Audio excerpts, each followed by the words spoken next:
Hello everyone and welcome to Indie Hub. Now, usually Jalva is the man behind the retrospective reviews and the reviews overall, but he is very busy this week, so you know what, I'm covering for the guy. Good luck on those exams.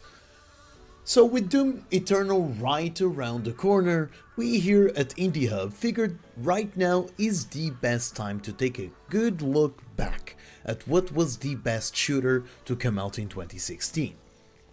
But first, some story time.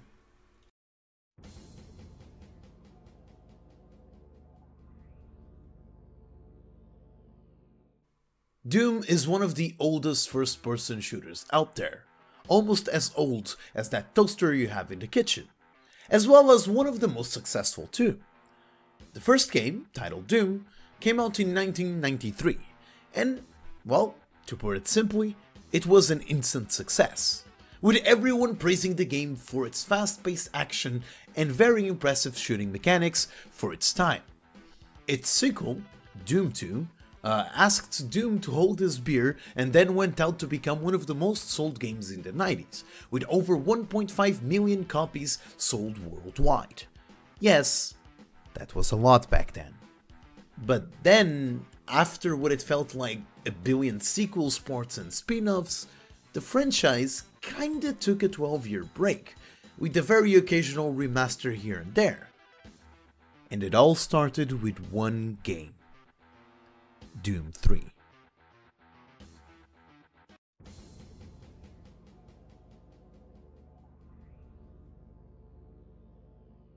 Look, it's not that I think Doom 3 was bad.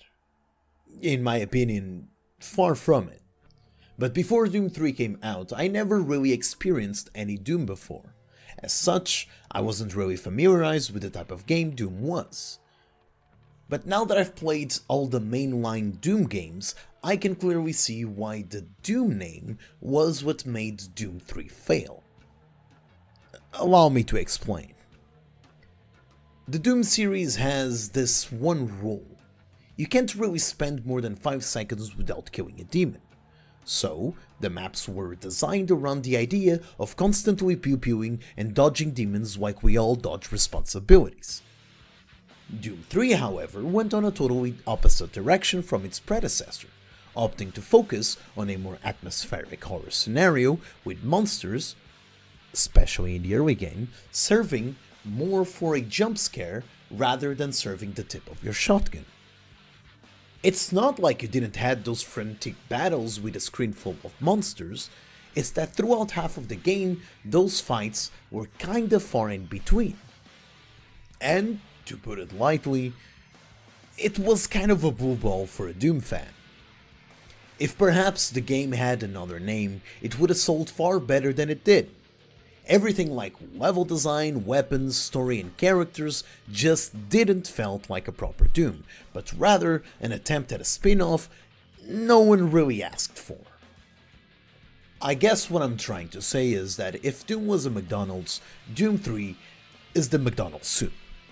It has nothing to do with the soup being good or bad, but rather that you go to a McDonald's to get a big burger with a fine selection of ingredients. Not a goddamn soup.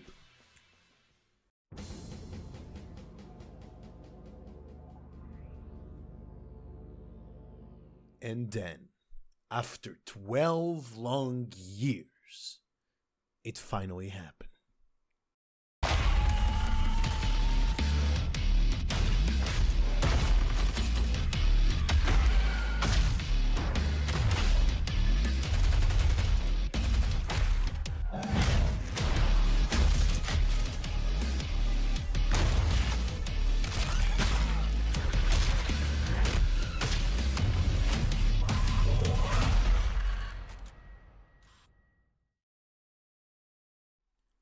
I gotta be honest. At first, I was really afraid of the new Doom. The game did look promising, and the gameplay seemed like my cup of demon slaying. But back then, a lot of games looked promising, but ended up being a bigger disappointment than me in relation to my parents. So, I was holding on my excitement until I started playing the game for myself. And when I did, this happened.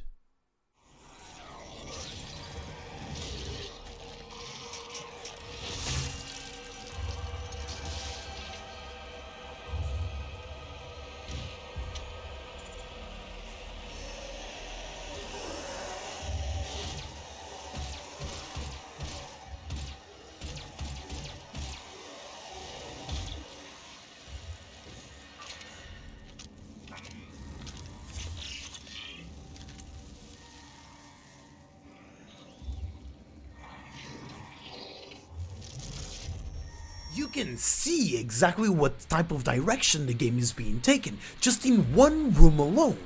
And it never stops going in that same direction for the entire 13 to 15 hour campaign. The premise is simple. You're the Doom guy, the boogeyman for demons, the one guy that can stop an army of demons without even goddamn blinking. And the game doesn't shy away from that same premise, making you feel like you're the Superman of demon slaying.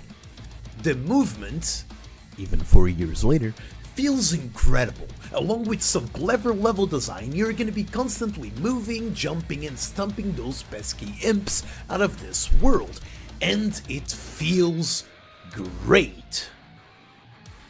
For the first half of your journey, the game does a great job on the pacing department by always making sure you have something new to play around with, that being a new mechanic, a new weapon, or even a new enemy to splatter those perfectly clean walls with blood. The other half unfortunately doesn't really keep that same level of freshness, making some levels almost feel like a chore to play, mainly because they're recycling the same enemies over and over again. To be fair, in my playthrough, that feeling really only started happening to me around 2 to 3 hours before the game ended, where I was basically a god in human-looking form looking down on those plebs pretending to be giant demons. That happened because you can upgrade your weapons, and without really looking, halfway through the game I was already dealing enough damage to clean hell more than once. But that same sense of dread alone is not enough to stop me from concluding the campaign with a huge smile on my face. Mick Gordon's score also deserves a huge praise.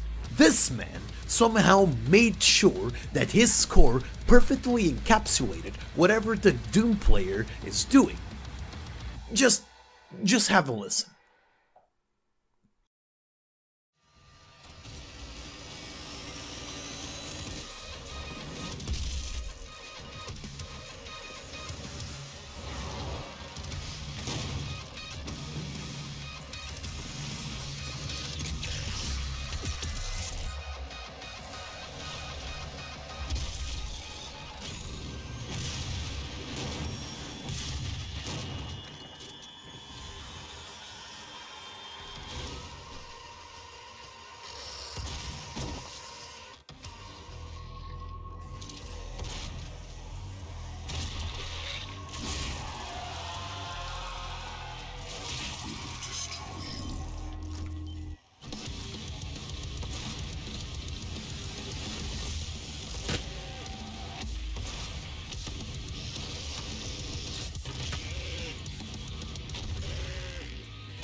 The game is really good, but it isn't without its flaws. Besides the campaign stretching here and there were 2 other game modes that really didn't hit the spot. Those game modes were multiplayer and snap map. Multiplayer was the one suffering the most, from some server issues that plagued Doom's multiplayer in the beginning, to clear balancing issues in the weapons and monsters you can choose, all the way to finishing off with teams not really being balanced properly. It tried going for the idea of a Quake Arena style match with some mechanics from current generation multiplayer games like character customization and loadout customization being included. The experience wasn't completely bad, however. I must admit I had a good hour or 2 of fun. If somehow you manage to find a game where everyone is kind of rocking the same loadout and the teams are actually decently balanced, you end up having quite a lot of fun. That's because the core gameplay of the multiplayer is pretty good. The maps were designed to a crisp with some great verticality and some very nice item placement. But, again, everything around the core gameplay is what's wrong here. It basically made the Doom multiplayer feel like a mediocre experience compared to a well-baked campaign. SnapMap was meant to be the workshop inside Doom, with the premise being that you would make your own Doom maps, but 9 times out of 8, that was a joke, please clap, the experiences behind those maps were bare bones and lacking any depth whatsoever due to the very clear limitations set by the game developers. As such, every single map ends up kind of feeling the same in relation to every other map, with the exception of a very few hidden gems here and there. However, I'll give them credit for allowing people to actually design their own Doom 1 maps with some of the textures from the Doom 2016, and you can basically replay every single map from Doom 1 and Doom 2 with no problems whatsoever. But besides that, there's not really any reason to use the snap map functionality because it ends up cutting away from the experience of what it's a perfectly baked campaign, like I say.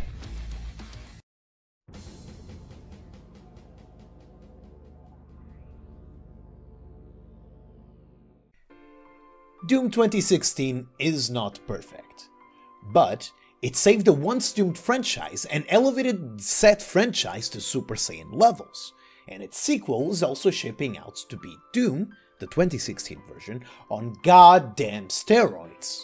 Which is exactly how you should make a sequel for a game like Doom! The main story campaign, however, should be the only reason why you play this game.